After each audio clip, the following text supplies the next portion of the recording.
মাত্র 15 মিনিটে এই ঘরোয়া উপাদান দিয়ে একদম ঝকঝকে নতুনের মতো পরিষ্কার হবে আপনার জলের ট্যাঙ্ক। সহজ, নির্ঝঞ্ঝাট এই ছোট্ট কাজেই কেল্লাফতে কয়েক মিনিটে। অনেক মানুষই জানেনই না এই গোপন ট্রিক্সটি। জানুন, আমাদের দৈনন্দিন জীবনে জল যেমন জরুরি, তেমন জল আমাদের স্বাস্থ্যের ভালো মন্দের সঙ্গেও জড়িয়ে রয়েছে। যে জল আমরা প্রতিদিন পান করি অথবা যে জল আমরা প্রতিদিন ব্যবহার করি, বেশিরভাগ বাড়িতেই সেই জল মজুদ থাকে ট্যাঙ্কে, আর সেখান থেকেই পাইপে ঘরের ট্যাপে জল আসে। কিন্তু অনেক ক্ষেত্রে আমরা জানতেও পারি না জলের ট্যাঙ্কে বিশুদ্ধ পানীয় জল আর আছে নাকি দূষিত হয়ে গিয়েছে সেই জল। আসলে জলের ট্যাঙ্কে যতই পরিষ্কার জল থাকুক না কেন, ট্যাঙ্কই এক সময় ক্ষতির কারণ হয়ে দাঁড়াতে পারে যদি না ঠিক মতো পরিষ্কার করেন সেই ট্যাঙ্ক। আমাদের অজান্তে দীর্ঘদিন ব্যবহারের ফলে ট্যাঙ্কের ভেতরে শ্যাওলা এবং ব্যাকটেরিয়া জমে জলের সঙ্গে মিশে যায়। পরে সেই জল ফুটিয়ে খেলেও রোগের ঝুঁকি থেকেই যায়। তাই প্রতি 1 মাস পর পর কমপক্ষে একবার সঠিকভাবে ট্যাঙ্ক পরিষ্কার এবং জীবাণুমুক্ত করলে সারা বছর নিশ্চিন্তে জল খেতে ও ব্যবহার করতে পারবেন। আজ এই প্রতিবেদনে থাকছে জলের ট্যাঙ্ক পরিষ্কারের কয়েকটা দুর্দান্ত এবং নির্ঝঞ্ঝাট টিপস, যেটি আপনার সহজ মনে হবে এবং সেটি ব্যবহার করতে পারেন। প্রথমে ট্যাঙ্কটা সম্পূর্ণ খালি করুন। সবার আগে জলের ট্যাঙ্কের কলটা খুলে ট্যাঙ্কটা খালি করে দিন। সব জল বেরিয়ে গেলে নিচের জলটুকু সহজে বের হবে না। তার জন্য প্রথমে বালতি ব্যবহার করুন, পরে প্লাস্টিকের মাগ বা কাপ ব্যবহার করুন। তারপর শুকনো তোয়ালে দিয়ে ভালো করে মুছে ফেলুন। জল শূন্য করার পর ট্যাঙ্কটা শুকানোর জন্য কিছুক্ষণ রেখে দিন। ট্যাঙ্কের ভেতরটা পরিষ্কার করুন। ট্যাঙ্কের সাইজ অনুযায়ী গরম জল এবং লিকুইড ডিটারজেন্ট বা ডিটারজেন্ট পাউডার একসঙ্গে মিশিয়ে একটা ক্লিনিং সলিউশন তৈরি করে নিন। এরপর নাইলনের ব্রাশ বা স্পঞ্জ সলিউশনে ডুবিয়ে ট্যাঙ্কের ভেতরটা ভালো করে ঘষে পরিষ্কার করুন। একটা ছোট্ট হাতল ব্রাশ দিয়ে আড়াআড়ি ভাবে ঘষতে হবে। বড় হাতলের ব্রাশ হলে লম্বালম্বি ভাবে ঘষতে হবে। ট্যাঙ্কের নিচ পর্যন্ত যাওয়ার জন্য বড় হাতলের ব্রাশ হলে ভালো হবে। স্টিলের ব্রাশ বা স্পঞ্জ ব্যবহার ভুলেও করতে যাবেন না, এতে ট্যাঙ্কের প্লাস্টিক নষ্ট হয়ে যাওয়ার ভয় থাকে। ট্যাঙ্কের দেওয়ালের দিকে বিশেষ মনোযোগ দিন। ডিটারজেন্ট জলে ট্যাঙ্কের দেওয়াল পরিষ্কার হয়ে যাওয়ার কথা। যদি না হয় তাহলে বেকিং সোডা ট্যাঙ্কের দেওয়ালে ছিটিয়ে দিন এবং ব্রাশ দিয়ে ঘষে ফেলুন। যদিও কোনাগুলি এবং জয়েন্টের ময়লা তোলা বেশ কঠিন, তাই এইসব জায়গায় ছোট টুথব্রাশ দিয়ে ঘষতে হবে। কঠিন জায়গায় দাগ ময়লাগুলো ঘষতে থাকুন এবং অল্প সময় পরিষ্কার হয়ে যাবে। এরপর সব ময়লা ধুয়ে ফেলুন। ভেতরের পরিসর পুরোপুরি পরিষ্কার হয়ে যাওয়ার পর পাইপ যোগে জল দিয়ে ময়লা ধুয়ে ফেলুন। কঠিন জায়গায় ময়লা যতক্ষণ না পর্যন্ত জলে মিশছে ততক্ষণ জল স্প্রে করতে থাকুন। তারপর ট্যাঙ্কের কল ছেড়ে জলটা বাইরে ফেলে দিন। চাইলে গরম জল ঢেলে কয়েক ঘন্টা রেখে দিতে পারেন, পরে সেটা বের করে ফেলবেন। প্রয়োজনে কয়েকবার জল বদলে ট্যাঙ্ক ধুতে হবে। বড় ট্যাঙ্কের ক্ষেত্রে তলানির আবর্জনা পরিষ্কার করতে হবে ভ্যাকিউম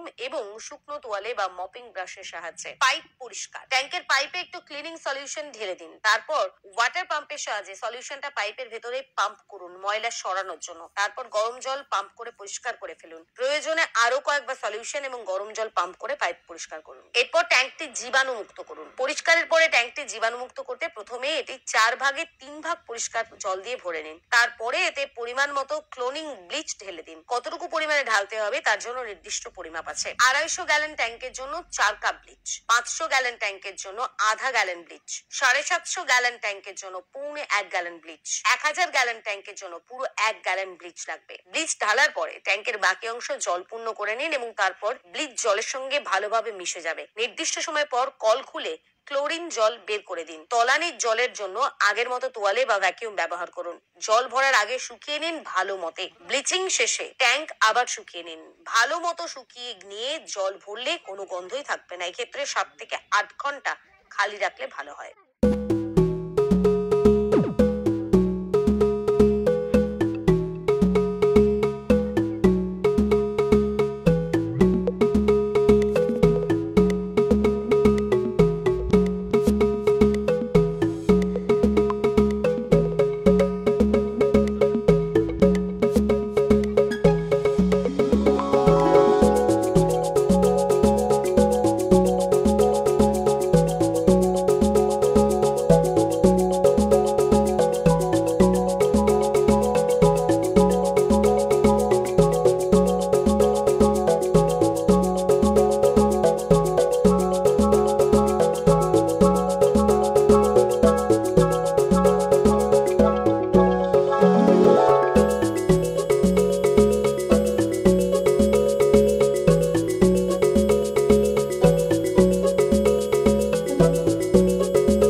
तेरे साथ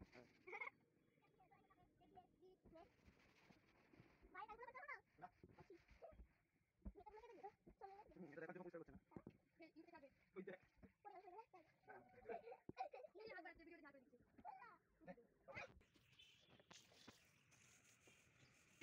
ये बताइए